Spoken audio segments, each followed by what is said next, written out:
Tak jo, dobrý den, ahoj, proč si tykáte, já jsem s tím úplně v pohodě. Tak já jsem ráda, že tu můžu být a jsem ráda, že jste tady, jo, protože jsem si říkala, že tím, že je volno, že vlastně asi třeba skoro nikdo nepřijde, tak si toho moc vážím, že jste si přišli poslechnout něco o designu sociálních inovací v neziskových organizacích a ve veřejné správě. Já bych se hned opravila, já totiž nejsem UXačka. Já jsem kdysi byla UX researcherka a Martin byl vlastně jeden z prvních, kdo mě na mý jako kariérní migraci ze sociální práce ukazoval ještě takový hodně old school jako studio na uživatelský testování. To už je nějakých pár let, jako nějakých dost hodně let a já jsem vlastně od té doby odmigrovala z toho UX a z digitálních agentur a vůbec z digitálu do designu sociálních inovací. Takže to, co vlastně dělám teďka, je design sociálních inovací pro sociálně inovační projekty, které jsou převážně, ale ne výhradně placený z grantového řízení, který je z Ministerstva práce a sociálních věcí nebo z TAČRu nebo z nějakých jiných donorů, který jsou mezinárodní nebo i třeba český, jako je UNICEF. Tohle to jsou vlastně nějaký projekty, na kterých jsem pracovala. Jsou to projekty neziskový a nekomerční. A to, co bych vám dneska chtěla nějakým způsobem předat, je, abyste získali vhled do toho, co vlastně je ten design sociálních inovací. Co všechno může designér nebo designérka v těch pozicích, protože těch pozic je celá řada dělat. Čím se to liší třeba od těch komerčních projektů, na kterých já jsem byla nebo který znám, co k tomu je potřeba a jak se na to dívat, protože věřím, že někdo z vás se najde a třeba nějakou spolupráci do těch neziskových organizací prostě nějakým způsobem se třeba jako najde to protnutí té spolupráce. Já učím na katedře informačních studií v Brně na KISku na tom dálkovém studiu, takže pokud tam vidíte jako logo KISku. Je to proto, že já jsem tu prezentaci jenom přelomila ze 3 lekcí, který vlastně učím pro sociální inovace.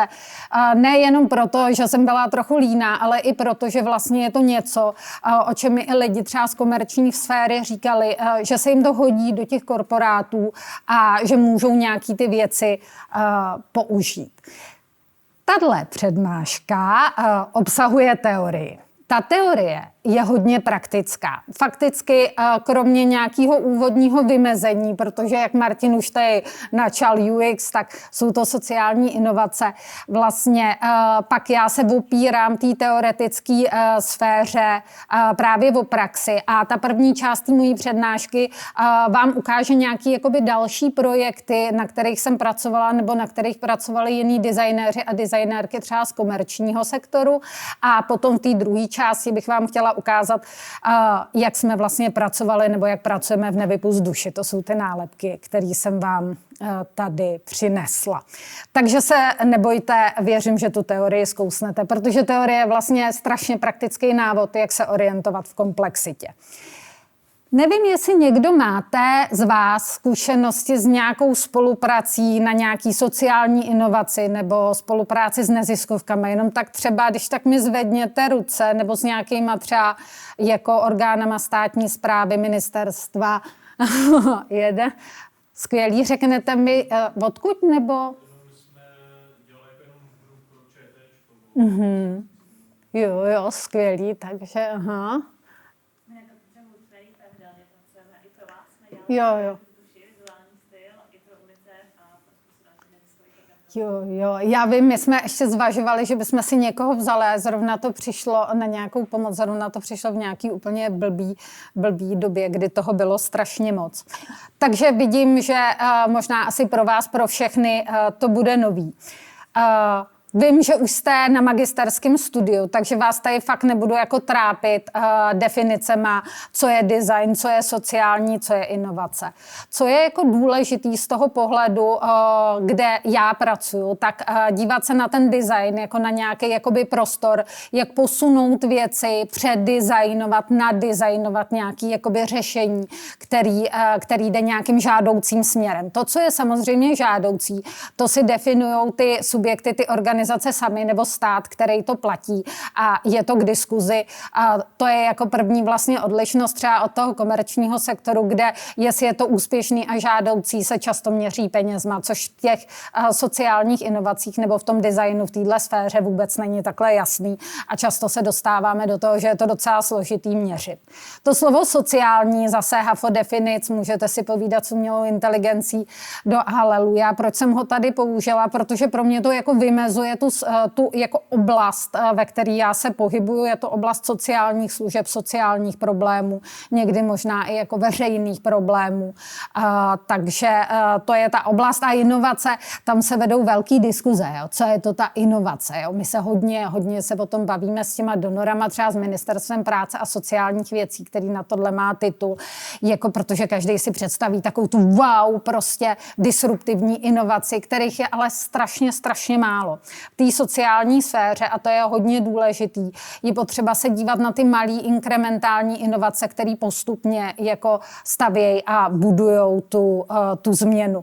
A je potřeba o tom vědět, že když to člověk neví, tak o tom může být třeba trošičku jako frustrovaný, že se mu nepovedlo vymyslet něco, co tu ještě nebylo. Tady předpokládám, že vám Martin nebo někdo pošle ty prezentace, tak jsem vám vybrala 2 knížky, které mi přijdou jako takový základ a potom vlastně odkaz na výzvu sociální inovace, kde kdybyste třeba měli nějaký vlastní projekt, tak ta prostřední zelená výzva sociální inovace pro budoucnost, to je něco vlastně, kde si myslím, že ty formuláře nejsou tak náročné, ještě tam zbývají nějaký peníze, takže pokud máte něco nebo spolupracujete třeba s nějakým spolkem, ale i s firmou, můžou tam podávat i komerční firmy, tak je to něco, co byste mohli zvažovat a kde byste mohli využít to, co umíte v kombinaci třeba s nějakým dalším skillem nebo s nějakýma kompetencema, který přenáší ta organizace. Prakticky. Asi máte zkušenosti s komerčníma projektama. Jo, nebo ne? Tak aspoň trochu se hejbejte, jo? Když jste fyzicky. Tak to je tak jako dobrý, tak nějak jako asi tušíte, že úspěch komerčních projektů se řídí tou tržní logikou. Tohle není žádný teoretický framework, jsem se pokoušela dát dohromady to, co mi vlastně přijde důležitý pro to, co já dělám a co třeba lidem, kteří přicházejí z té komerční sféry, přijde jako past. A ta logika té veřejné hodnoty a toho měření, té evaluace v té oblasti sociálních inovací je daleko komplikovanější, protože se prostě jenom v některých oblastech dá vyčíslit penězma. Tou některou oblastí je cost-benefit analýza, která se třeba tady na VŠE moc hezky učí. Co je ještě důležitý a proč vlastně já se opírám hodně o ty teorie a chci vám ukázat nějaký praktický, teoretický frameworky. Ty projekty těch sociálních inovací jsou strašně dlouhý. Jo. Jsou to 2letý, 3letý projekty, které potom se protahujou a usilujou o nějakou systémovou změnu. A je strašně snadný se v této oblasti ztratit, když přesně nevíme, kam směřujeme a o co se opíráme, protože ta komplexita je prostě veliká a ten designer nebo designérka často drží ten proces a musí chápat i tu materiální, tu odbornou stránku věci. No a co je třeba jako pro mě docela zábavný, i když ze začátku to bylo trošku past, je, že vlastně tu roli si zatím v České republice my jako designéři a designérky vytváříme sami. Kde se berou designéři nebo designérky v sociální oblasti, kdybyste chtěli migrovat z toho UX do toho designu? Je toho takhle strašně moc. Nevím, jak moc to vidíte. Vidíte, že nejsem vizuální designérka. A z takového sentimentu vizuálního jsem vám tam nechala jeden z prvních obrázků, co generoval Dalí, když jsem to připravovala. Cest je spousta, většinou třeba mě jako oslovují organizace nebo instituce, protože jsem v nějakém seznamu nebo protože mě znají. Jsou ale i designéři a designérky a to je to, co může být pro vás zajímavý. Třeba Roman Hřebecký, který si sami vymysleli nějaký projekt, na kterým se rozhodli pracovat, podali si tu žádost o grant a nějakým způsobem vlastně ten projekt implementujou nebo realizujou. Podobným způsobem pracují v Brně Roman Celner Novotný, který se zabývá třeba transitivním designem s Klárou Pelouškovou. Oni nejsou doménoví odborníci a zabývají se vlastně stárnutím a testujou možnosti spekulativního designu vlastně na tu oblast sociálních problémů. Takže si to podali, tuším, že za univerzitu a vlastně teďka spolupracují s tím odborným polem. Takže těch cest je poměrně hodně. Nemusí to být úplně jenom velký projekt. Teďka je spousta malých výzev třeba na lokální participaci, který dělá T-Mobile, myslím, že nadace VIA a další subjekty, kde se ty designové metody dají využít.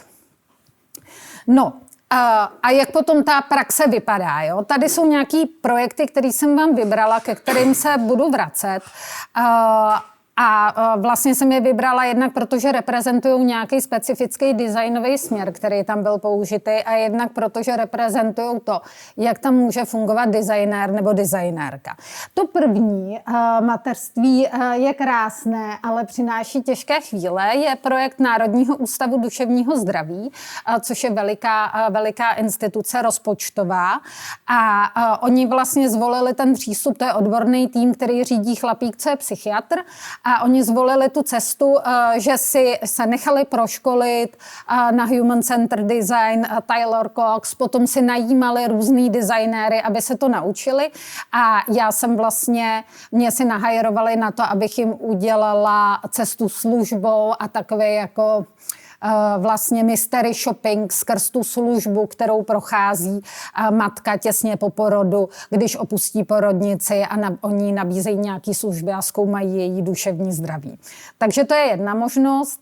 Ten druhý projekt, to je projekt organizace Demencia, což je organizace, která, jak už z názvu je patrný, neziskovka, se zabývá vlastně podporou pečujících a právama lidma s demencí. A ty si nabrali designéra jako konzultanta Dalibora Pulkerta a on jim vedl jenom workshopy, vlastně pomáhali jim dělat nějaký výzkum a dělal s nima hodně tu ideační fázi. A ten projekt, takovej fakt, myslím, hezký, ohraničený inovační projekt, byla ta zážitková hra Demetrix, kam můžete jít, kde vlastně skrz průchod tou hrou si lidi, je to primárně určený jednak pro pečující, ať už formální nebo neformální, ale i pro širší veřejnost, si lidi můžou vyzkoušet, jaký je to, když člověk ztrácí ty kognitivní schopnosti a vlastně vstupuje do toho života s demencí. Aby jsme si prostě dovedli představit, proč se dějou ty věci, které se dějou, když lidi mají demenci. A ty poslední, jeden je projekt GovLabu, to znamená, že tam vstupuje, GovLab je agentura, která se zaměřuje primárně na design a evaluace ve veřejné správě. Kdybyste někdy hledali práci, tak GovLab moc doporučuji. Jsou to strašně skvělí a strašně etický lidi a strašně jako přívětivý pracovní prostředí, který doopravdy umožňuje rozvoj a učení. Proto já si jich tolik vážím.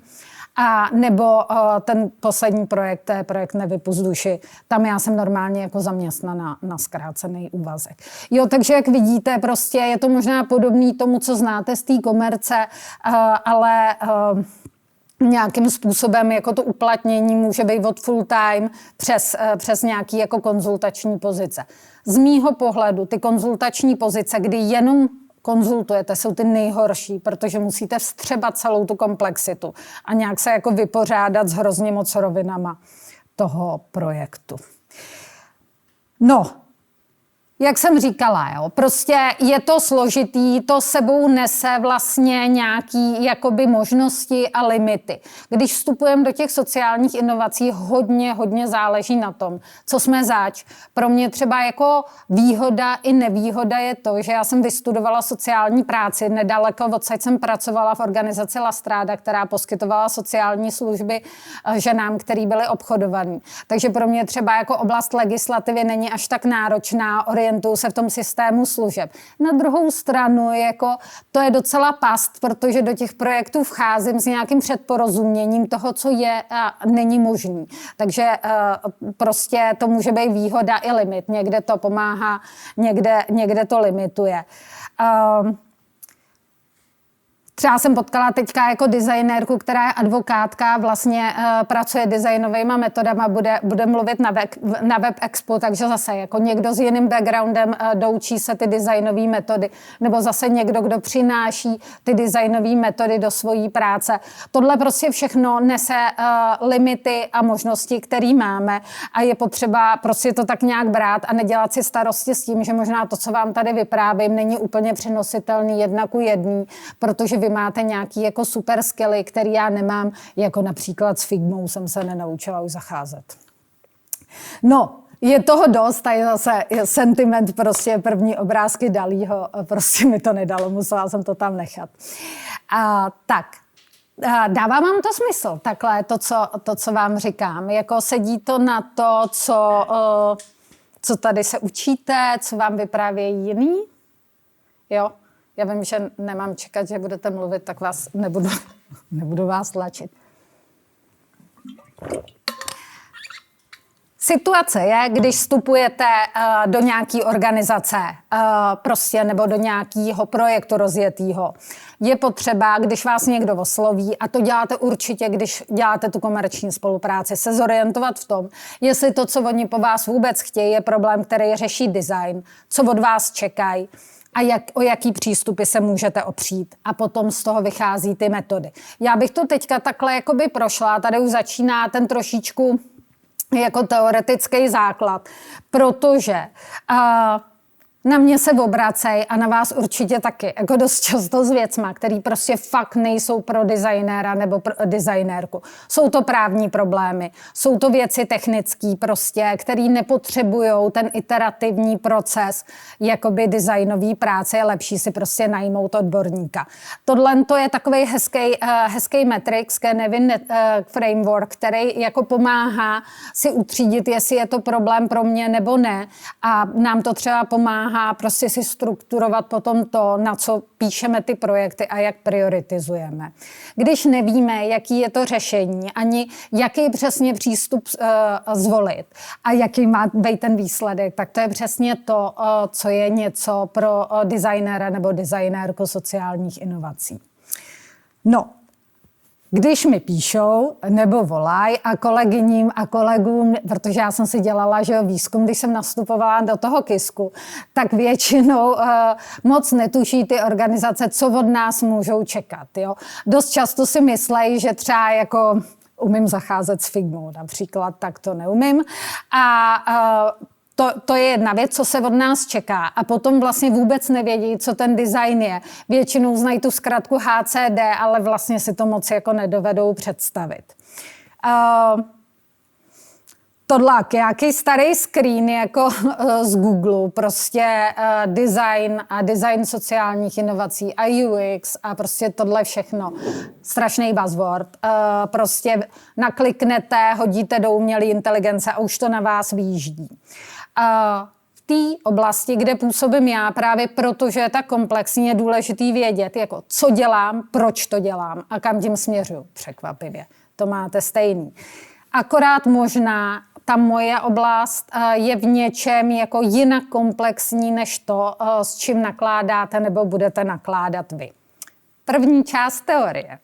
Tohle to je pyramida. Mám ji moc ráda. Tahle pyramida vlastně ukazuje nějakou stratifikaci toho, kde všude působí designéři nebo designérky. Jak moc je to čitelný, jakž takž, jo.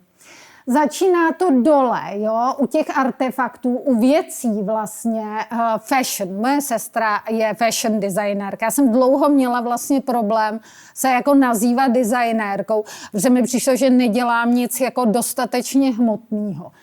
Moje sestra má poměrně velkou kontrolu nad tím, jaký oblečení nadizajnuje, jak bude vypadat a jak vlastně bude ten produkt jako fungovat. A když potom se díváte nahoru, tak tam vlastně čím vejš na té pyramidě, tím víc jako se pohybujeme v míře jako nějaký komplexity. Když děláte službu třeba u toho service designu, tak tam už vlastně úplně tu kontrolu jako třeba nad nějakým webem nemáte, protože tam vstupují do interakce s lidma nějaký třeba jako lidi, kteří prostě sedí na přepážce nebo poskytují tu službu. Jo? A vy jako designéři nebo designérky prostě tu kontrolu přestáváte mít. A ta míra té vaší kontroly vlastně se úplně snižuje, až bych řekla, že se ztrácí jakoby na vrcholku té pyramidy, kde designujeme nějaké řešení nějakého komplexního systému. Tohle vypadá jako strašně, si možná říkáte, hej, proč nám to říká? To dá rozum. No, říkám to proto, že když jsem se bavila s kolegyněma, s kolegama a vlastně se studujícíma i v tom Brně, tak docela často jako dělá nám designérům problém vybrat ty správné metody a ty správné frameworky, abychom řešili nebo abychom vlastně zpracovávali to, co se po nás chce.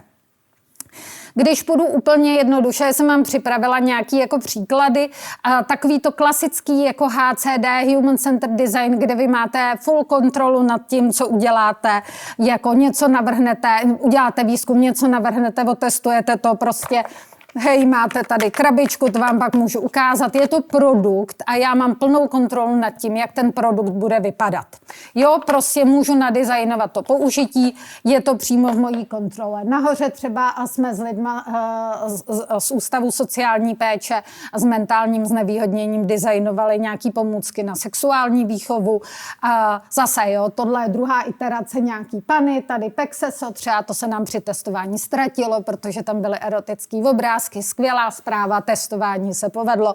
Je to něco, nad čím jsme měli kontrolu. Věděli jsme, že to ty lidi chtějí. Tady těm chyběly prsa těm panám, takže vidíte, že ta druhá iterace té edukační pany má prostě prsa. Jo. Úplně prostě jasný. Spodní level pyramidy, artefakt. Jo. Prostě krása, nádhera. Můžu nadizajnovat experience. Tohle už je ta hra, ta zážitková hra The Matrix, to už je něco trochu jiného. Tam kromě toho, že vy můžete nadizajnovat to prostředí, můžete nadizajnovat ty interakce při průchodu s tou hrou, tak jsou tam nějaký jakoby faktory těch lidí, který tu službu poskytujou, který vy jako nemůžete úplně jakoby ovlivnit, ale vlastně skrz nějaký designový metody relativně je můžete popsat a nějakým způsobem tu experience jako řídit. Jo? Cítíte sami, že je to nějaký asi trošku rozdíl? Ježiš. Nevím, jestli není lepší učit jako na ty obrazovky, se aspoň občas chvějou. No a když jdeme výš, tak zase, jo, tady vlastně už ta služba je daleko komplexnější, byly v tom zahrnutý další organizace, takže zase ta míra té kontroly, to, jak vy musíte jako designovat, co všechno musíte vzít v potaz, je daleko komplexnější. Jo, když je to služba, která se týká třeba jako žen po porodu, tak musíte znát legislativu, která se týká třeba jakoby toho, jak fungují porodnice, GDPR a tak dále a tak dále. Takže ten level té komplexity je vyšší a potom vlastně směrem vejš zase jsou to projekty, kde jako designujete do nějakého jako velkého systému. Konkrétně třeba GovLab dělal s OSPODama, orgánama sociálně právní ochrany dětí a vlastně redesignoval tu jejich praxi. To znamená, že musel zohlednit doopravdy hodně pater od nějakých jako legislativy a toho, jak fungují děti přes rodiče, přes ty pracovníky, pracovnice, prostě fungování na kraji a tak dále a tak dále. Ta komplexita prostě byla vyšší. No a Nevypust duši jsem umístila úplně nahoru, protože to vám vysvětlím potom proč. No a teď se dostáváme k tomu, proč to vlastně všechno říkám, a to třeba pro mě osobně, ale hodně i pro kolegy a kolegyně je složitý. Jaký ty postupy, jaký ty metody vlastně jako zvolit, jo, když do toho, protože těch metod jako víte sami, co řeknete mi, jaký používáte metody třeba. Aspoň metody.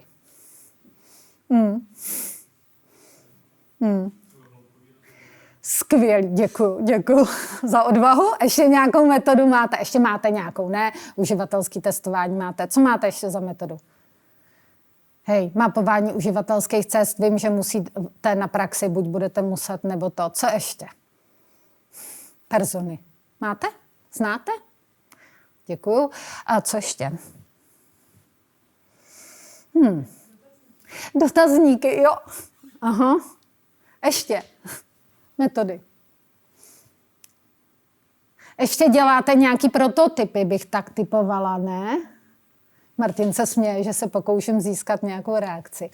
Tak prototypy děláte. Děláte je digitálně. Děláte fyzický prototypy, nebo to vůbec neděláte? Můžete jenom kroutit hlavou.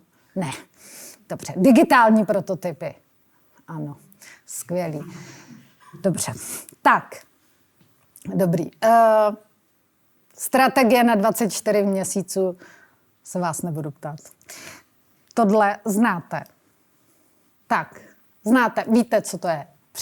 Kejvejte, prosím vás. Víte. Určitě víte to nahoře. Určitě víte tady tohle. Tady tohle bych taky typovala IDEO, že znáte Design Council. Tohle to si myslím, to modrý, že možná neznáte a to je to, s čím pracuji já. Tohle to jsou různým způsobem vybraný, popsaný designový procesy. Jo, oblíbený Double Diamond, já jsem tím byla před lety, fakt jako mě to strašně pomohlo. A teď mi to strašně komplikuje život, když to někdo používá, ale vlastně je to strašně skvělý framework, tamhle znáte IDEO, prostě publikace, které se týkají sociálních inovací, taky znáte. A potom tady vlastně ten two-track thinking, řeknu vám o tom později. To je ta procesová věc, jak se díváme, když někam vstoupíme, nebo když děláme na nějakém projektu. A může to být vaše seminárka, může to být jako velký komplexní projekt na to, jakým způsobem jakoby designujeme a kolikrát třeba ty iterace, ten Double Diamond nebo ten designový cyklus otočíme, jo? No a pak jsou tu ty metody nebo ty směry designový. A oni se dají taky rozřadit. Tohle je hodně zjednodušený, ale vlastně jsem si říkala, že to je ten level teorie, který je ještě fakt hodně praktický. Když se podíváte vlastně na ten spodní, kde jsme měli ty věci, jako jsou ty oblečení, ty kartičky, jo, nebo ty pany s těma prsama, tak tam je to ten human centered design, jo, prostě něco, co zkoumá, prostě děláte rozhovory, zjistíte, že někdo má nějakou potřebu, něco mu chybí, nějaký informace, potřebuje překonat nějakou překážku, doložíte to nějakým produktem. Jo? Prostě lidi s mentálním znevýhodněním se potřebují naučit, jak pojmenovávat části těla, jak prostě se vztahovat k tělu, kam smějí sahat, kam nesmějí sahat, co je soukromá zóna. Prostě všechny tyhle ty věci vyrobíte Pexeso. Prostě je to úplně jasný, vyrobíte artefakt. U toho service designu jsme si taky říkali, tam jsou ty metody jiný, ta míra té komplexity je vyšší, to znamená, že vy kromě toho, že se díváte na toho uživatele nebo na uživatelku, a může to být i digitální jako prototyp, tak vlastně se musíte dívat víc i na ten proces, jak to ty lidi používají a na to, že oni musí interagovat s nějakým interfejsem nebo s nějakýma dalšíma lidma. A potom nahoře, to jsou ty systemický designový směry, takový ty, který teďka jsou jako, začínají být hodně sexy, takže všichni o tom píšou, ale vlastně málo kdo to umí dělat, protože je to hodně komplexní a vlastně ve světě se vede diskuze už dlouho, jak to dělat nejlíp a teďka hodně o tom, jak to evaluovat. Prakticky já jsem k těm jako jednotlivým směrům vlastně přiřadila nějaký typický metody, který znáte, vidíte. Empatickou mapu jsem se mohla zeptat, jestli děláte. Děláte empatickou mapu? Co? Dělaj? Ne. Ty to, já si myslela, že to učíš. Dobře, kejvejte. Value Proposition Canvas. Prototyp nějakého objektu. Service Blueprint. Ekosystémovou mapu. Někdo jo, někdo ne. Ono, když si to zadáte do Google, k vám vypadnou různý persony. Typický jako nástroj prostě jsou persony a customer journey mapping nebo nějaká prostě jiný typ mappingu průchodu službou. U toho systemického designu potom vlastně jsou to ty gigamapy, experimenty, artefakty a infrastructuring. Strašně moc cizích slov, potom vám ukážu, jak to vypadá prakticky. No, co je na tomhle zábavný a vlastně z mýho pohledu strašně osvobozující, že vlastně čím více blížíte, a to už jsem říkala, tady u toho Human Centered Design vy máte fakt velikou kontrolu nad tím, jak to dopadne a prostě jestli ten prototyp bude mít úspěch nebo ne. Jo? U toho service designu trochu menší. Tam vlastně nahoře, u těch systemických designových směrů, tam vlastně ta vaše kontrola a to, jak moc jste designer nebo designérka, co něco vyrábí, se vlastně už ztrácí. A já se spíš myslím, že jako my, co děláme tuhle práci, že jsme spíš facilitátoři a facilitátorky nějakého procesu a pomáháme vlastně rozhejbat ten systém k nějakým interakcím, který potom způsobují tu změnu. Což je samozřejmě... Když jste zvyklí, že to můžete kontrolovat, je to dost frustrující, aspoň pro mě to ze začátku bylo a my si jako hodně se svěřujeme takhle, co děláme tyhle věci, když se nám ty věci nedaří. Taky prostě tím, že ten level té komplexity jako stoupá, tak je to časově daleko náročnější. No, takže, co jsem vám teďka jako řekla, jo? Co jsem koukala, jsem na tom s časem docela dobrý. Řekla jsem vám něco, jak se dostávají lidi do té oblasti designu sociálních inovací plus minus, jakože vlastně můžete být kýmkoliv potřebujete a můžete to dělat, když máte nějaký ten jako designový skill. Ukázala jsem vám drobně ten Canevin framework a to, že si musíme jako vždycky dost zvažovat, jestli ty designové metody a iterace jsou něco pro to, co vlastně čím ten problém řešit.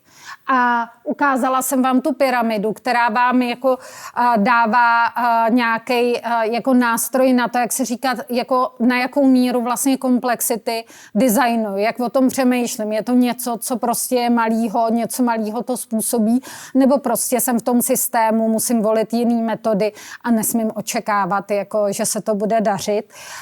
Dala jsem vám nějaký příklady metod a kdybychom tu byli díl, tak věřím, že bych z vás nakonec ty metody vytahala. Tohle je screenshot ze 100 metod, to asi znáte, tam jsou hezky popsaný, i ty jako komplexnější.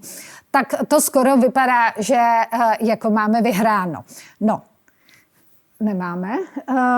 Prostě ta praxe je složitější. Tohle je strašně super kniha nebo publikace, která se dá stáhnout. Je to praktický vlastně návod, jak dělat Human Learning Systems, což je jeden z přístupů, jak přistupovat jako k sociální změně. Takový jako komplexní, iterativní, docela dobře jako ukotvený, popsaný, co má jako kolem sebe velkou komunitu. A tenhle obrázek já prostě miluju, protože takhle je to vždycky, když vylezu z nějaký přednášky, že venku to vypadá úplně jinak. Takže vůbec nejsem v depresi z toho, že pak to bude složitý pro vás. No, to je ta teoretická část. Skoro se bojím jako se zeptat, jestli se chcete na něco zeptat. Ty se odvážíš? No, jsi říkala, že ano. má CDčko, pak service design a nakonec prostě ten systém. Máš to v hlavě takhle striktně oddělení, jako to máš na tom schémátku, nebo prostě procházíš mezi tím, jak se ti zrovna hodí? Hádej. Já? Jak bych odpověděl já? Jo, vůbec to nemám takhle striktně oddělený, ale neprocházím tím, jak se mi zrovna hodí vlastně. Procházím tím, a o tom bude ta druhá část přednášky, jak vlastně tohle skloubit. A tato strašně zjednodušená a jako akademici a akademičky by se mnou byly jako ve sporu, jo? Tam prostě to není takhle jednoduchý. Tahle zjednodušená prostě pyramida mi vlastně pomáhá uvědomit si, kdo jsem, co dělám a kam tím směřuju. Že někdy vyrábím něco, co je malýho praktického za nějakým účelem a někdy prostě facilituju změnu systému. A to znamená, že nemůžu designovat na nějaký věci, ale že designuju intencionálně na změnu vztahů. Jo, já jsem to třeba učila kolegyně v práci, Nevypust duši, o který vlastně teďka budu mluvit. Dělá hodně, jsme teda organizace, když už to jako nějak zakotvím, která se zabývá oblastí duševního zdraví mladých lidí v té oblasti podpory. Nevím, jestli jsem ti odpověděla, Martine. No a vlastně kolegyně dělaly hodně přednášek a hodně vzdělávání. A teď, když designujete vzdělávací program, možná máte nějaký takovýhle předmět, tak si musíte stanovit vzdělávací cíle, pak si děláte nějaký metody. Když máte jako hodně dobrý vyučující, tak vás učí dělat nějaký emoční křivky, jak se třeba lidi prostě, kdy jsou unavený, že po obědě fakt nemá cenu prostě do nich rvát nějakou teorii a tak. A nastavujete ten vzdělávací proces. Ale většinou cílem nějakého vzdělávacího kurzu je ta formace, prostě nějaké vzdělání, předání to, co dělám já tady s váma, něco vykonám. Někdy tam je nějaká interakce, aby si to ty lidi zažili, něco se naučili. To, co ale vlastně se změnilo, když jsem začala spolupracovat s ředitelkou Nevypust duši, která je systemická terapeutka, je, že my začínáme čím dál tím víc designovat na změnu vztahů. To znamená, že když se designuje nějaký vzdělávací kurz, tak my to designujeme úmyslně tak, aby se ty lidi propojili, seznámili, aby se tam vytvořilo bezpečné prostředí a aby ty interakce, to, jak se seznámějí, to, co si tam navzájem vyměnili, aby pokračovalo i po skončení toho kurzu. A zatím je ten předpoklad, nebo ono je to už i doměřený, toho infrastructuringu, což je jedna z těch metod toho systemického designu. Že vy vlastně, když změníte ty vztahy, tak ty lidi začnou vyrábět prosím malý inovace a začnou řešit společně problémy jinak, než když jsou osamělí. Jo? Takže já si to nevolím, jako jak se mi hodí, ale prostě vědomě přecházím mezi těma úrovněma a vědomě to kombinuju. Pro vás to může být dobrý, když třeba vstoupíte do nějakého korporátu a něco po vás chtějí a je to nějaký velký systém a vy musíte kromě toho, že nadizajnujete nějaký jako prostě digitální produkt, ještě třeba jako designovat změnu interakce stakeholderů v té firmě. O tom mi říkal jeden student, když jsme se o tom bavili, že vlastně tohle mu otevřelo jako to, jak má měnit ty workshopy, když je staví, že jinak, když dělají ideaci na ten produkt a jinak, když on vlastně chce způsobit adopci a spolupráci nějakého nástroje ve firmě. Takže to je jeden takovejhle konkrétní příklad. No a to, co vlastně já bych chtěla, koukám, kolik mám času. Já jsem dobrá časově, protože se mnou nemluvíte. Tak to, co já bych vám vlastně chtěla popsat dneska, je jeden takový velký projekt, který už běží 3. rokem, už je to 3. jakoby iterace toho projektu a chtěla bych vám ukázat úplně prakticky, jak my to jakoby používáme. Víc budu mluvit o těch teoriích a o těch jako mentálních frameworkách, ale pokusila jsem se tam dát i nějaké jako praktické věci, abyste si představili, jak to vypadá. A i třeba jako ono to někdy, když mi to pak prezentujeme, působí jako hodně sofistikovaně a hodně erudovaně, abyste jako viděli ty střeva, protože mi říkali na Kisku, wow, tak tohle, to je moc složitý. Já jsem říkala, tak příště v dalším semestru ukážu dalším studujícím, jako jak to fakt vznikalo a jak to bylo bolavý. Takže Nevypust duši. Znáte někdo Nevypust duši? A jsem v pohodě, když řeknete, že neznáte. Jo, je to docela malá vlastně pražská organizace, která má necelých jakoby 20 lidí jako na zkrácený úvazky v Praze, který dělají převážně jakoby ty vzdělávací programy, které směřují hodně jakoby do škol a ukazují studujícím od 2. stupně vejš vlastně, jak pečovat o duševní zdraví. Já jsem vám tady přinesla 7 zásad duševní hygieny, abyste kdo byste si to chtěli přečíst a pak mi říkali kolegyně, ať vám řeknu, že jestli jdu na vysokou školu, že vám mám říct, že psychická pohoda je stejně důležitá jako fyzická. Jo, takže nálepky. Proč jsou ty nálepky tak velký? Někdy někoho zajímá. Je to proto, že se kolegyně spletla průměr s poloměrem. Tak. Ale vlastně to byl takový neintencionální design, ale oni si je lepějí teďka ve školách na ty dveře nebo děti do skřínek a je to vidět hodně dobře, takže vlastně to byl takový prostě možná objevila nějaký nový směr designový. Proč zmiňuji tu oblast duševního zdraví? Protože moje jako oblíbená systemická designérka, která má strašně složitý jméno, který neumím vyslovit, ale mám ji tam na slajdu, učí na univerzitě, vlastně na designové univerzitě a celý jeden program a celý jako vlastně celý takový hnutí věnuje něčemu, čemu říkají resilient designer. Když si najdete stránky resilient designer nebo designers, tak ty vlastně jsou věnovaný studujícím designu, různých typů designu, především produktového designu a mluví vlastně o tom, jak je strašně těžký jako fungovat v tom designovém světě, kde musíte neustále dodávat, jako jste pod tlakem, jste pod kritikou, prostě musíte performovat, musí to být inovace, je to prostě těžký, je to hrozně osamělý svět a ona tam vlastně dává takový návody, jak se s tím vypořádat, jak moc pomáhá komunita. Což vlastně zpětně, když já jsem tady na ty stránky Resilient Designer narazila, tak mi došlo, že když já jsem jakoby migrovala z té sociální práce, tak lidi jako Martin nebo Ivana, která tady přednášela a další vlastně, všichni jako prostě mě pozvali, řekli mi, jako co dělají a nebylo něco o nějaký jako konkurenci nebo že by si někdo kryl to know-how. Prostě vlastně ta komunita byla hrozně podpůrná a zpětně jsem si uvědomila, jak mi to tu tranzici hrozně jako usnadnilo do této oblasti. A teďka, když se o tom bavím s lidma, kteří studujou nebo začínají, tak jako ta oblast duševního zdraví a toho tlaku v těch korporátech je fakt veliká.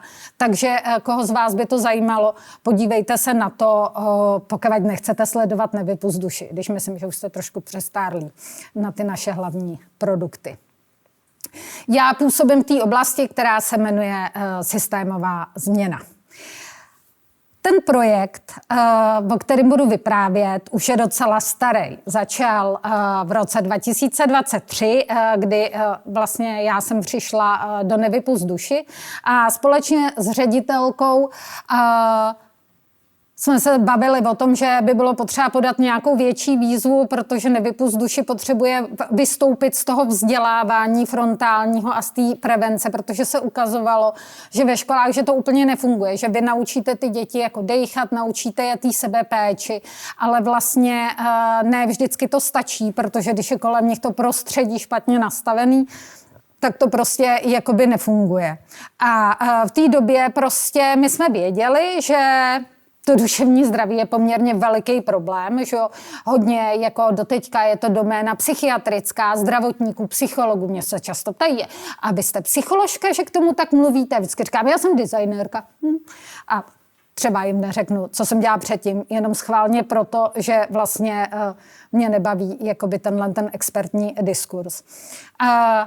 Věděli jsme, že prostě ten problém je fakt komplexní a chtěli jsme ho vzít za nějaký jako jiný konec, než je jakoby individuální práce s dětma a se třídama. Ale jako úplně nám vlastně chybělo, jak tohleto uchopit.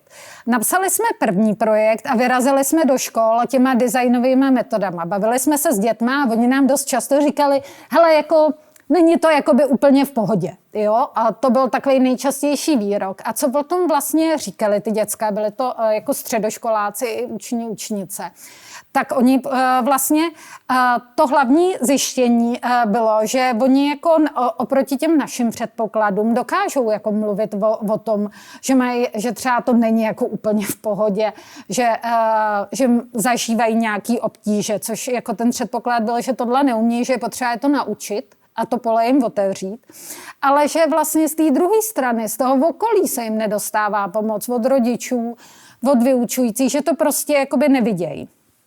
Takže my jsme si říkali, hej, a ta naše jako plus minus designová výzva byla jako něco jako tohle. Jak bychom mohli prostě zařídit, aby ty děcka, mladí lidi dostali tu podporu ve chvíli, kdy začnou jakoby signalizovat, že to jako není úplně v pohodě a aby to dostali z těch zdrojů, které jsou jim nejblíž. To znamená škola, volnočasové organizace, třeba dobrovolní hasiči, jako kdo jsem mimo pražský, tak víte, že někde jako mají silný dobrovolně hasičský hnutí, někde mají dobrou knihovnu, někde prostě je to místní jako farář, někde třeba rybářský spolek a tak dále, tak aby vlastně to téma bylo zachycené a někdo si s nima začal povídat.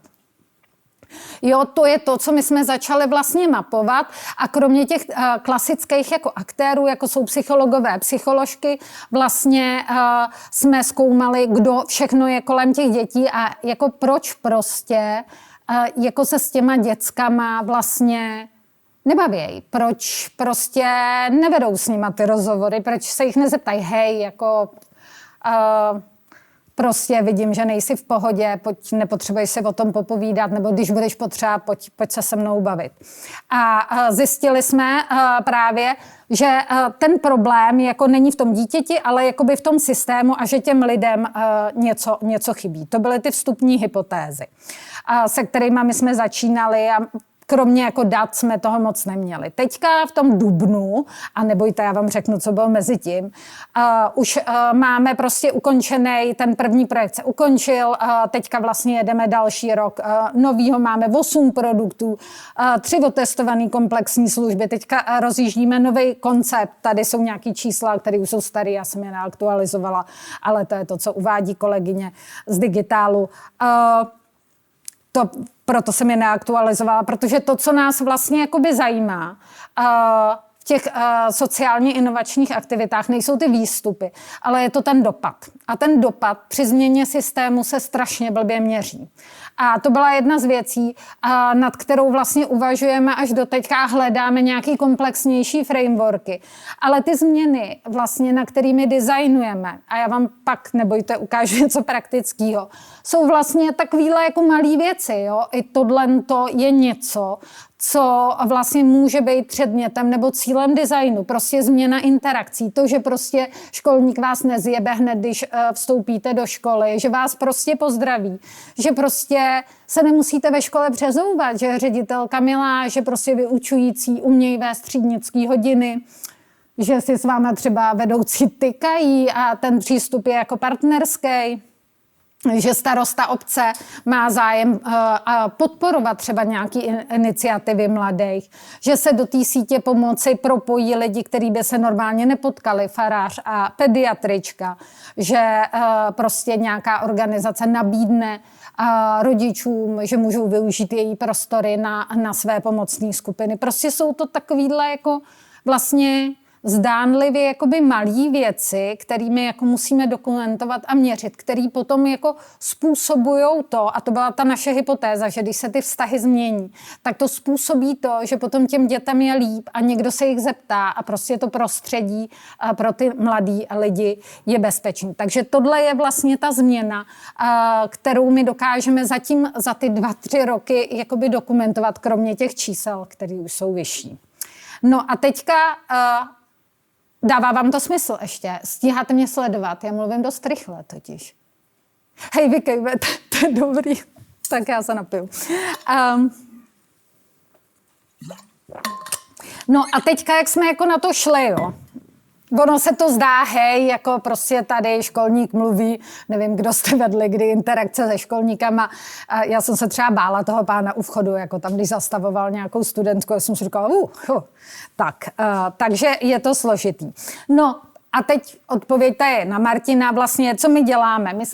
My jsme vlastně při tom řešení nějakým způsobem obsáhli celou tu pyramidu. Od těch metod Human-Centered Design přes ty service designové metody až po ten systemický jakoby designový směr. A vlastně ty metody a ty procesy, které jsme procházeli, jsme celkem jako intencionálně volili podle toho, na co jsme designovali. To znamená, že když jsme začínali, tak jsme začínali malejma věcma a začínali jsme to zkoumat a začali jsme vyrábět služby, pak jsme byli v tom service designovým, ale vlastně jsme směřujeme, pořád jsme jakoby na cestě k nějaký systémový změně. Tady jenom pro vaše pobavení.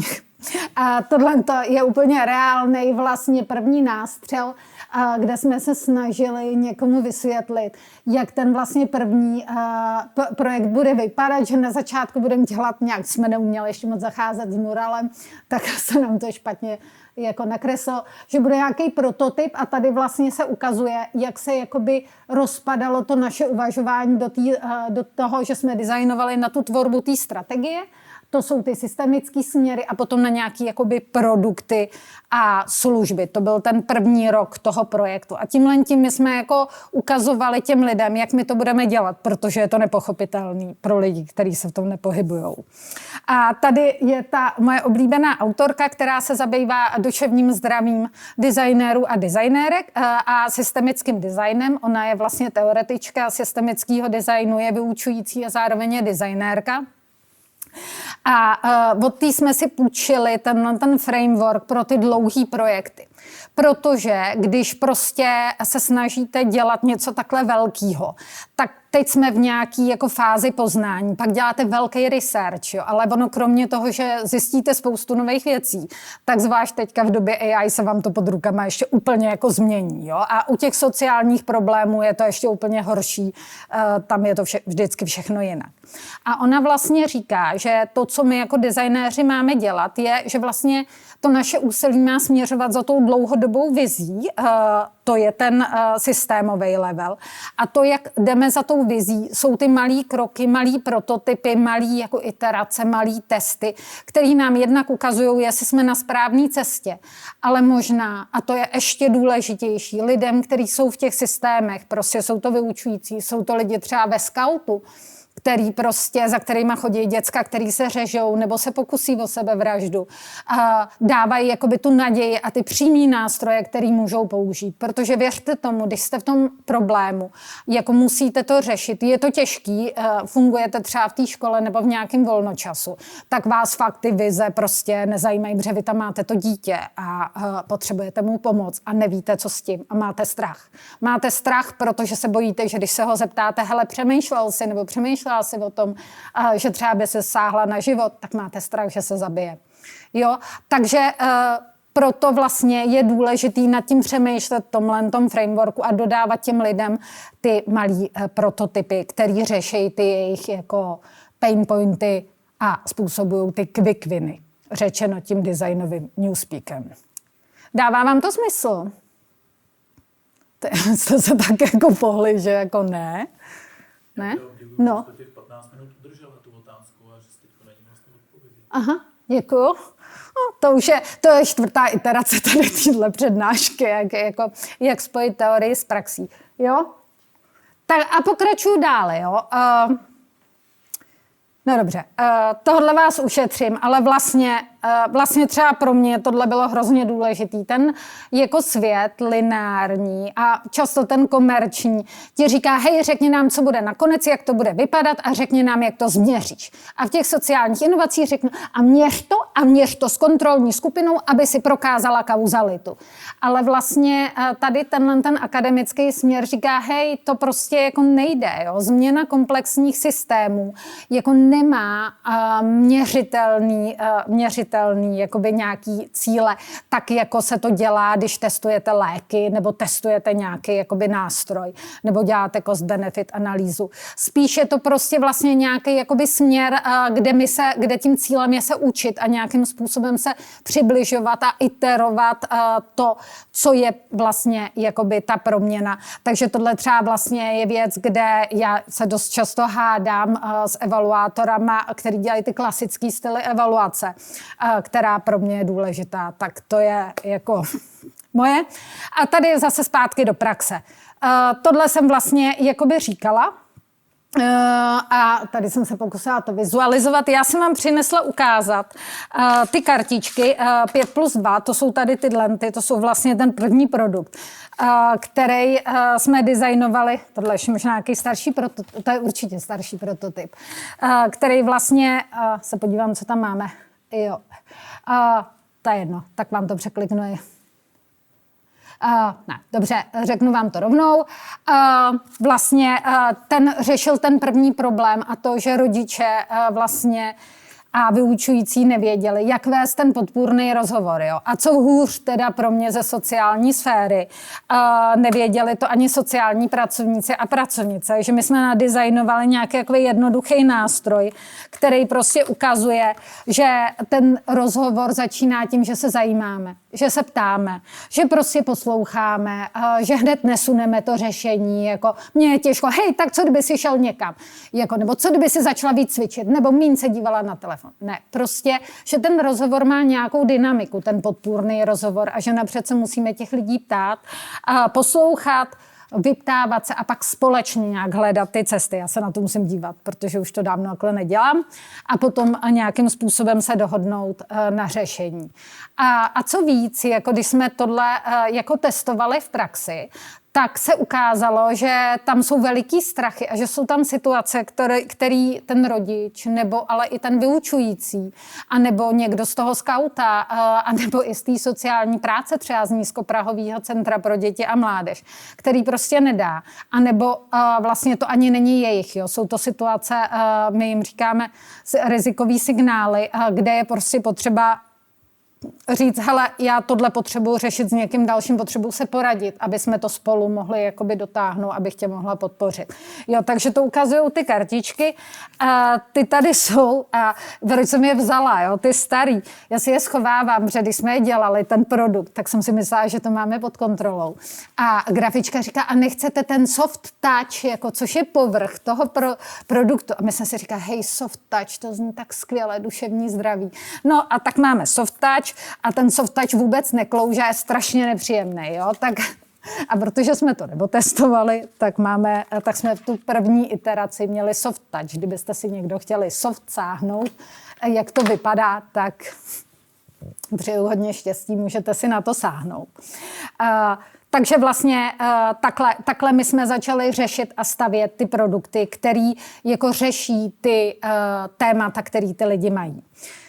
Tohle to jenom, abyste viděli, jak to pak vypadá v praxi. Tohle je plán vlastně toho druhého velkého komplexního projektu, kde každá ta řada znamená nějakou klíčovou aktivitu, která je buď design, nebo jako tvorba nějaký služby, nebo testování nějakých kartiček, nebo spolupráce s nějakou skupinou.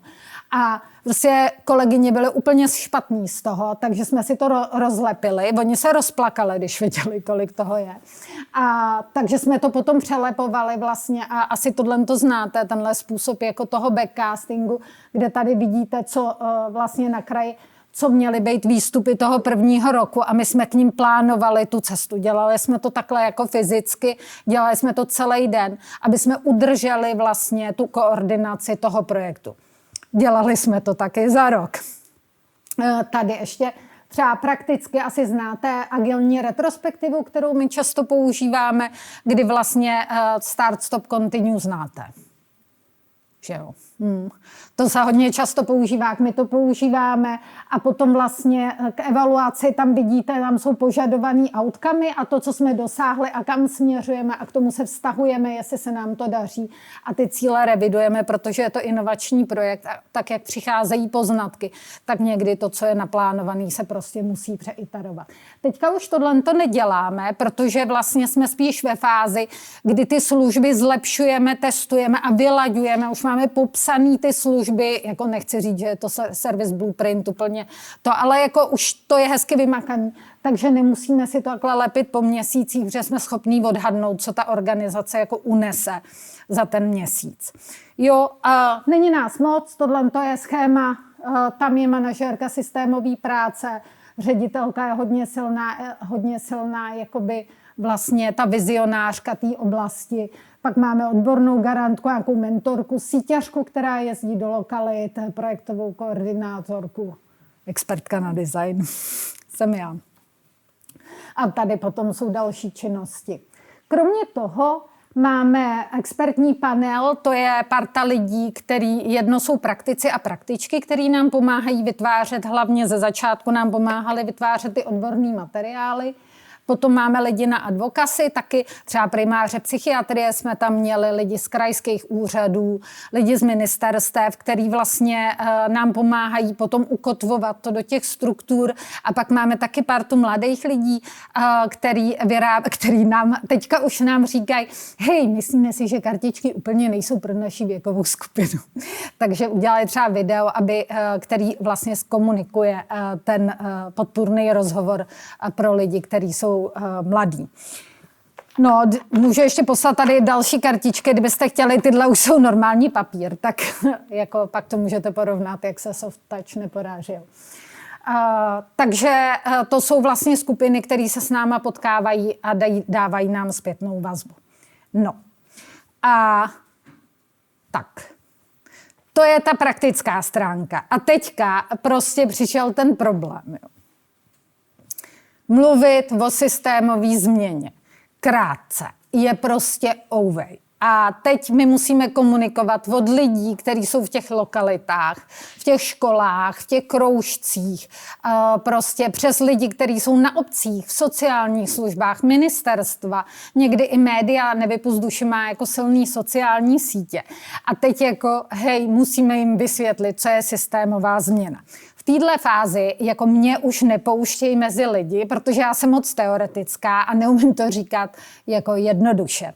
Ale my jsme potřebovali nějaký jakoby nástroj, který nám pomůže zkomunikovat tu komplexitu toho, co děláme a vysvětlit, proč musíme dělat tolik věcí a jak to spolu souvisí. A to je další část odpovědi na Martinovu otázku. Tohle je ledovec. Když si vygooglíte systemický design nebo systém design, tak vám jako vypadne takový ten klasický ledovec, který říká, něco je nahoře, něco je vidět. Hej, nespokoj se s tím, že to, co je vidět, prostě když vyřeší, že problém zmizí, má to nějaký spodek. Ledovec má teda nahoře to, co je vidět a ten systemický ledovec, který vlastně pomáhá uvažovat o té struktuře té změny společenský a zase je to jenom jedna cesta, jenom jeden prostě jako pohled, jak se na to dívat. Má patro, který se jmenuje Paterny a trendy, struktury a mentální modely. My jsme, tohle je první verze a já jsem tam nedala novější, už máme evaluovanou vlastně zpřesněnou verzi. Ty problémy, které řešíme, rozsekali do toho ledovce podle těch kategorií. Tam nahoře ty problémy, to není vidět, ale tam jsou přesně takový ty, jako to, co je vidět, to, co trápí ty lidi ve společnosti. Proč se o tom duševním zdraví mladých lidí tak mluví? Protože se zvyšuje počet sebevražd, protože je vysoký počet prostě dětí v základkách, který mají deprese, protože se zvyšuje počet dětí, který se sebe poškozují, mají poruchy příjmu potravy, trpí závislostma třeba na digitálních technologiích. To je něco, co je prostě vidět, co lidi trápí. Ale co když samo o sobě s tím začnete nakládat nějakou aplikací, tak ono to nezmizí. Protože pod tím jsou nějaký jakoby ty paterny a ty trendy, to, že vlastně se to děje ve skupinách, že to má nějaký jakoby kořeny v tom, jak je třeba nastavený školství. Jo, že prostě proč ty děcka v některých školách jsou víc v pohodě a v některých školách jsou víc v háji. Protože prostě v některých školách někde to umějí udělat to prostředí bezpečný a podpůrný a nevýkonový a někde to třeba tolik neumějí anebo naopak to dělají blbě.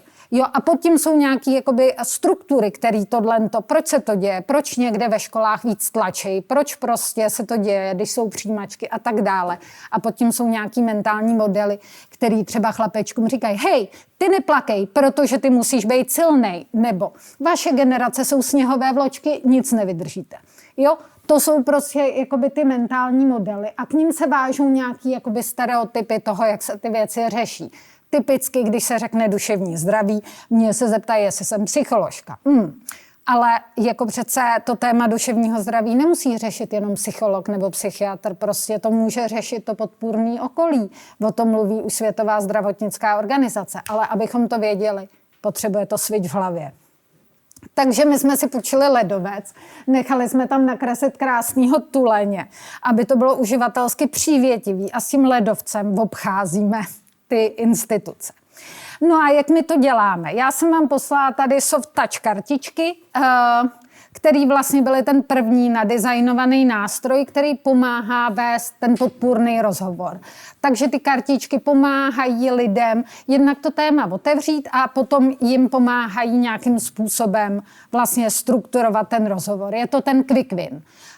Té kategorii těch quick winů je spousta dalších malých produktů, jako, který vlastně nějaký třeba jsou to techniky, jak jako dejchat, jak vést třídnický hodiny, prostě metodiky, jo, prostě spousta takových jako malých věcí, human-centered design. Zjistili jsme, co ty lidi trápí v těch školách, navrhli jsme nějaký produkt nebo nějakou malou službu a už jsme to tam sunuli. Tohle samo ten problém nevyřeší. Protože pod tou vodou nám visí nějaký jako velký nebo větší paterny. A tam už je potřeba prostě trošičku přemýšlet jinak, nějakým způsobem se dívat, hej, třeba u těch kartiček, tam se to docela dobře vysvětluje, jako proč se ty lidi, protože ty kartičky lidi nepoužívali. Oni se jim líbily a my jsme se pak ptali, hej, a proč vy jako nepoužíváte? A oni říkali, no my se bojíme se vlastně těch dětí zeptat, protože my se vlastně jako bojíme, co se dozvíme. Jo, protože je to těžký, když se dozvíte něco, co třeba vyžaduje krizovou intervenci, nebo že to dítě prochází něčím těžkým.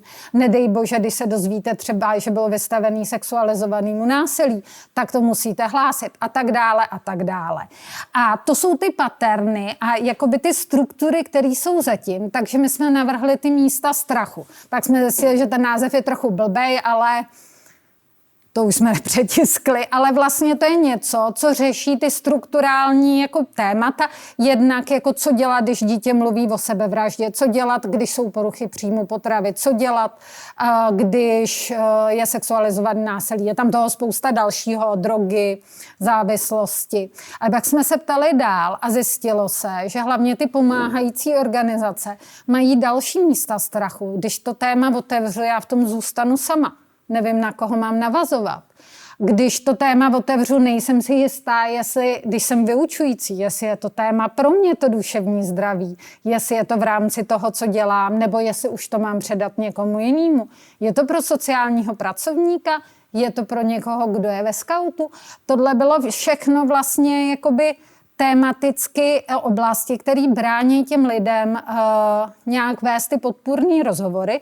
Takže jsme to zpracovali a začali jsme šířit tady tohle. Ten materiál Místa strachu má daleko větší úspěch a je daleko jakoby víc stahovaný a nakupovaný než ty kartičky toho podpůrného rozhovoru. Tady v této oblasti my jsme šli ještě dál a vlastně jsme testovali službu síťování, která propojuje aktéry v lokalitě. A tam jsme dělali přesně to, co jsem vám říkala, že my jsme nedizajnovali jako na to, aby oni se setkali a na něčem jsme se dohodli. Celý prostě vlastně ta služba, ta série toho setkávání a té spolupráce je nadizajnovaná tak, aby tam vznikaly ty vztahy, otevíraly se ty témata a navazovaly se ty lokální modely spolupráce. Protože když je to prostě v Šumperku nebo v Novém Městě na Moravě nebo někde úplně jinde, tak je to prostě vždycky jiný. A to, co já tam jako designérka můžu dodat, je vlastně dobře nastavená služba, která vytvoří bezpečný prostředí, klima, důvěry. Ty lidi si tykají, vědí, co kdo dělá, vědí, co dělá Saska, vědí, že ve skautu je někdo, kdo má kurz krizové intervence a začnou jakoby spolupracovat a potom, když se objeví nějaký krizový případ, tak oni vědí, jak to řešit a to pomáhá nějakým způsobem vytvářet ten problém. My k tomu máme evaluaci, která jde krok za náma a tyhle ty jako úspěšné intervence mapuje. A zase těch věcí bylo daleko víc, ale to bych tady byla do pozítří, takže toho vás ušetřím. No a teďka jsme u těch mentálních modelů. To je ta věc, vlastně ty kořenové příčiny, který vlastně zatím všim ležej. Jo? Prostě to, že o duševním zdraví se dřív nemluvilo, to, že duševní zdraví bylo exkluzivně vnímané jako téma do zdravotnictví, to, že vlastně, když člověk hledá pomoc, že je to vnímané jako slabost, to, že jako nemůžu vést podpůrný rozhovory, když jsem někdo jiný, prostě než je psychiatr a tak dále, nebo že nutně musím jít za psychiatrem. A spoustu jakoby dalších jakoby věcí. A to je to, co se snaží Nevypusť duši vlastně řešit od začátku. Ten první slogan Nevypusť duši byl něco ve smyslu dáváme odvahu mluvit o duševním zdraví. A teďka už je daleko víc, než když já jsem tom začínala, než když začínaly kolegyně běžný říct, chodím na terapii. A je to v pohodě, prostě nikdo se z toho nezhroutí, když to řeknete, nikdo se na vás nedívá jako na magora nebo na magorku. Takže to je ten cíl. A proč tam mám ty kartičky? Jo, ono se řekne blbý kartičky, jako zase další kartičky, to říkají na ministerstvu. Zatím je taky velký kus designové teorie, která mluví o artefaktech. Artefakty se používají často v transitivním designu a ve spekulativním designu, který dělají v Brně, hlavně v tom spekulativním designu, ale trošku jiným způsobem, než to děláme my. Tyhle ty kartičky vlastně jsou takový otvírák té konverzace. Ty kartičky a celý ten program umožnil Nevypust duši a dalším aktérům, kteří se s náma spojili, protože prostě vůbec bychom na to nestačili sami. Nějakým způsobem začít vyjednávat s institucema, mluvit o tom. Rodičům umožňují říct, hele, já jsem dostal tyhle kartičky, co si o tom myslíš? A nemusí se ptát toho dítěte, hej, jako je ti blbě, nebo prostě pojďme se bavit o duševním zdraví. Já to třeba miluju, protože já dělám v jiné organizaci ještě, která se zabývá sexualitou.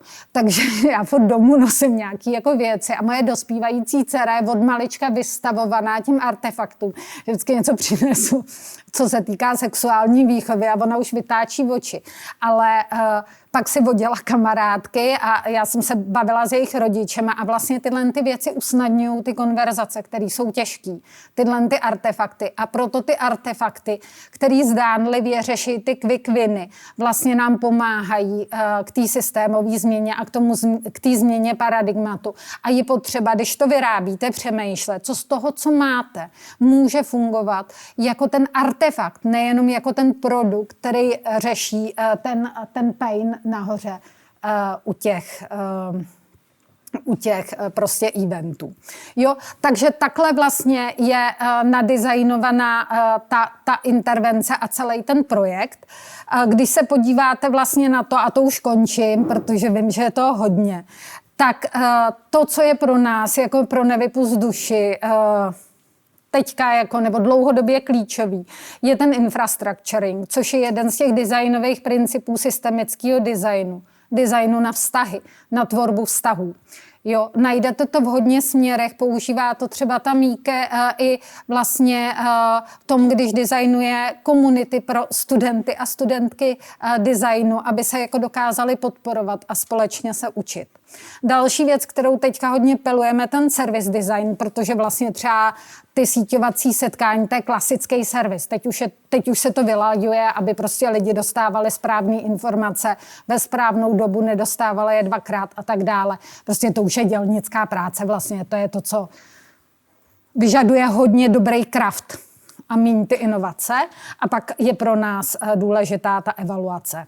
A teďka připravujeme další projekt, kde vlastně se snažíme zpřehlednit těm aktérům, že zatímco ze začátku my jsme designovali víc okolo toho jednotlivce a pro toho jednotlivce aktivity, které pomáhají tomu dítěti, pak jsme měnili ten jako ekosystém přímo okolo něj. Tak teďka v tom navazujícím projektu máme nový teoretický framework, který vlastně nám ukazuje, že je potřeba designovat na tu širší komunitní rezilienci. To znamená, že my designujeme na vzniky, a to teďka vlastně testujeme a uvidíme, jestli to bude fungovat, na vlastně vznik těch vztahů v té komunitě a na jako obecnou rezilienci, obecnou odolnost v nějaký jakoby lokalitě, která potom by měla mít pozitivní vliv na duševní zdraví, ale i jako na jiný oblasti. To je teďka něco, co testujeme. No a co dělá dnes designérka v Nevypust duši? To je, myslím, poslední slide. Jo, tak to si přečtěte. To dělám hodně věcí. No. A asi to není úplně jako... To je demonstrativní výčet, jak by řekl právník nebo právnička.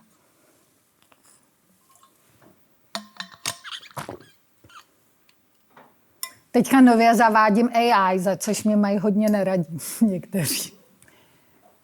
Takže...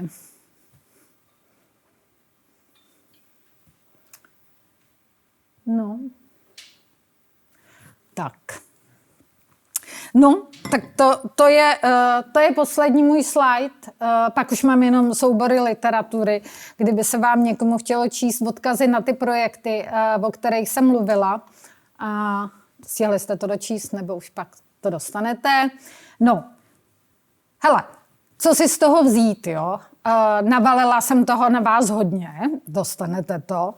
vlastně by mě zajímalo, jako jestli mi třeba na prstech můžete ukázat a fakt úplně jako na férovku, protože já jsem jako se neudělala dobrý research o tom, jako mezi koho jdu. Od 1 do 10, kdy 1 je, hej, tohle teda díky, mám tady čárku, že jsem tu byla nebo byl, a 10 je tohle, jako použiju 100% ve své praxi. Můžete mi jako ukázat na prstech zhruba plus minus, jako jak moc je tohle pro vás jako využitelný. Bavili jsme se o těch jakoby metodách a o těch různých designových směrech, o nějakých konkrétních jako příkladech z neziskového sektoru, o tom, kde sehnat prachy, o tom, co dělá designér nebo designérka v praxi a jak se jako vlastně lidi dostávají do designu a že to je občas složitý. A co bych chtěla říct, že tady v těch designech na ty jako takzvaný zapeklitý problémy máte vždycky jenom 1 šanci, protože pak je ta situace jiná. Takže je to trošku občas stresující. Ukážete mi tak jako na prstech od 1, jako takhle 1, takhle 10, můžete ukázat libovolný číslo, jenom abych tak věděla. Tam je 8, 7, dobrý 7 je jako asi nejčastější. Dobrý 10. To skoro mám touhu se vás jako ptát jak, jo, ale nebudu to dělat, děkuju, taky jsem vás viděla. Tak slyším, že něco možná z toho, to by mě strašně jako zajímalo potom, jak to využijete, a to se asi nedozvím, anebo se někde jako potkáme, jo. Tak kdyby jsme se někde potkali a vy jste si vzpomněli na mě, tak mi řekněte, že jste tu byli, protože já vás nepoznám. Jednak si nepamatuju lidi a jednak prostě si nepamatuju lidi ani své kolegyně občas, takže musím žít v systémech.